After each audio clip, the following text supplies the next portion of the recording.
नमस्ते मित्रों एवं विद्यार्थियों, लर्न एंड लाइट चैनल में आप सभी का स्वागत है। हिंदी विषय को सरल ढंग से समझने के लिए यदि आपने अभी तक लर्न एंड लाइट चैनल को सब्सक्राइब न किया हो तो सब्सक्राइब कर लें और हमारे साथ जुड़ें। विद्यार्थियों, आज आप लोग हास्य रस को समझेंगे।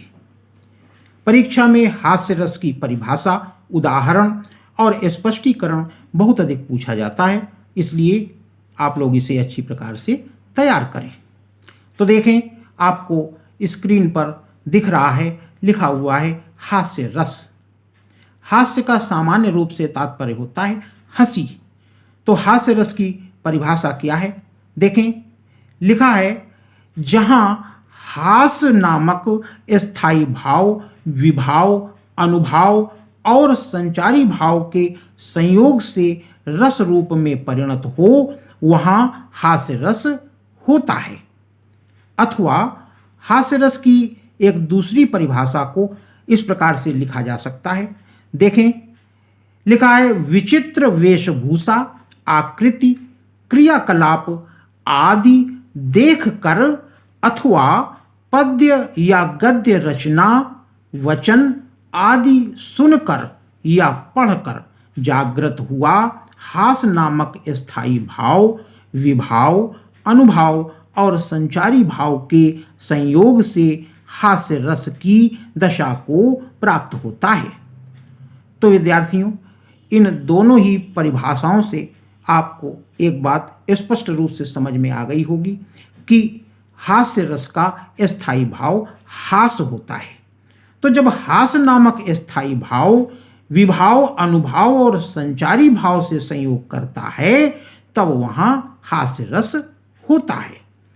अथवा इसी बात को दूसरी परिभाषा के अनुसार इस प्रकार से समझा जा सकता है कि जब कोई व्यक्ति किसी की विचित्र वेशभूषा, आकृति, क्रियाकलाप आदि को देखता है अथवा किसी पद्य या गद्य रचना को पढ़ता है या सुनता है या किसी के वचन सुनता है, तो सुनकर या पढ़कर अथवा देखकर हास नामक स्थायी भाव जागृत हो जाता है।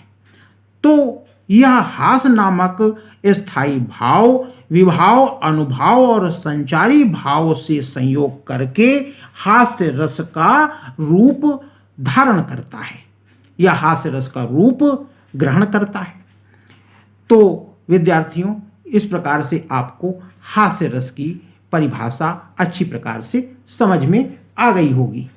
अब विद्यार्थियों देखें, आप लोग हास्य रस का उदाहरण। तो देखें, एक हास्य रस का उदाहरण यहाँ पर प्रस्तुत किया जा रहा है।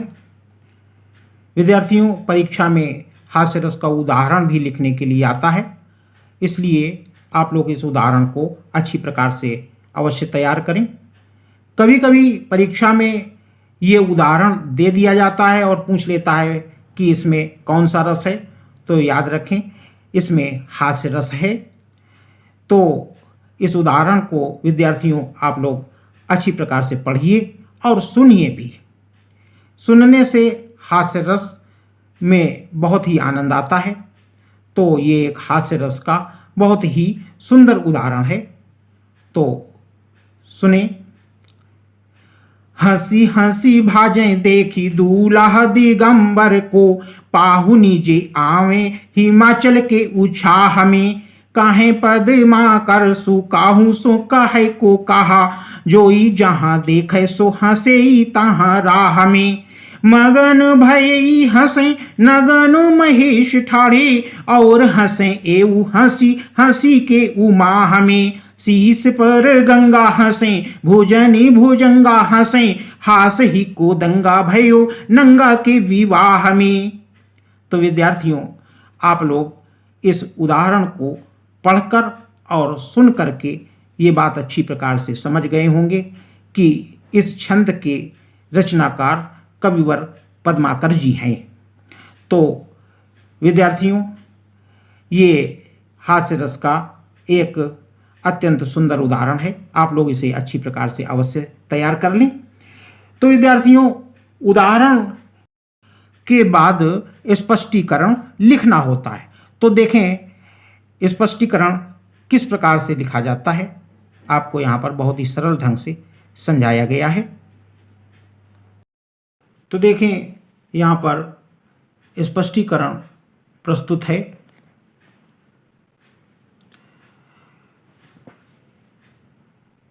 स्पष्टीकरण को समझने से पूर्व आपको इस छंद का प्रसंग और भाव समझ लेना आवश्यक है।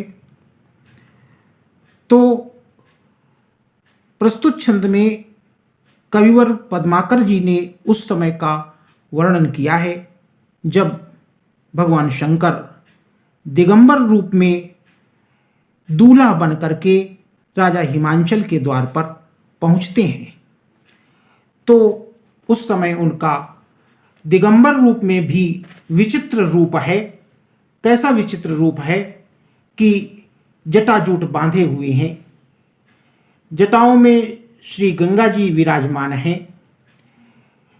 भगवान शंकर विषधर नागों से अपना श्रृंगार किए हुए हैं।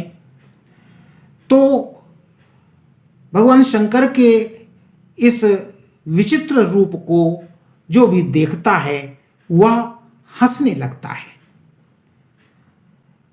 विद्यार्थियों, स्पष्टीकरण लिखने के लिए आपको एक बात और समझ लेनी आवश्यक है कि आपको प्रस्तुत छंद का स्पष्टीकरण लिखना है। अर्थात आपको यह बताना है कि इस छंद में हास्य रस क्यों है। तो इसके लिए हास्य रस के जो भी अंग होते हैं, अर्थात स्थायी भाव, विभाव, अनुभाव और संचारी भाव का विद्यमान होना आवश्यक है, तभी यहाँ पर हास्य रस होगा। तो देखें स्पष्टीकरण इस प्रकार से लिखा जाएगा। समझें, प्रस्तुत छंद में कविवर पद्माकर कहते हैं कि दूल्हा श्री शंकर जी के दिगंबर रूप को जो भी देखता है वही हंसने लगता है। तो यहाँ हास नामक स्थायी भाव है। श्री शंकर जी आलंबन है, देखने वाले आश्रय हैं। श्री शंकर जी का विलक्षण रूप उद्दीपन है। हंसना, भागना, खड़ा रह जाना आदि अनुभाव हैं। भय, हर्ष, चपलता आदि संचारी भाव हैं। अतः यहाँ हास्य रस है। तो विद्यार्थियों, आपको इस प्रकार से स्पष्टीकरण लिखना होगा। तो मित्रों एवं विद्यार्थियों, यदि आपको ये वीडियो पसंद आया हो तो हमारे चैनल लर्न एंड लाइट को सब्सक्राइब करना न भूलें और इस वीडियो को लाइक और शेयर भी करें। धन्यवाद।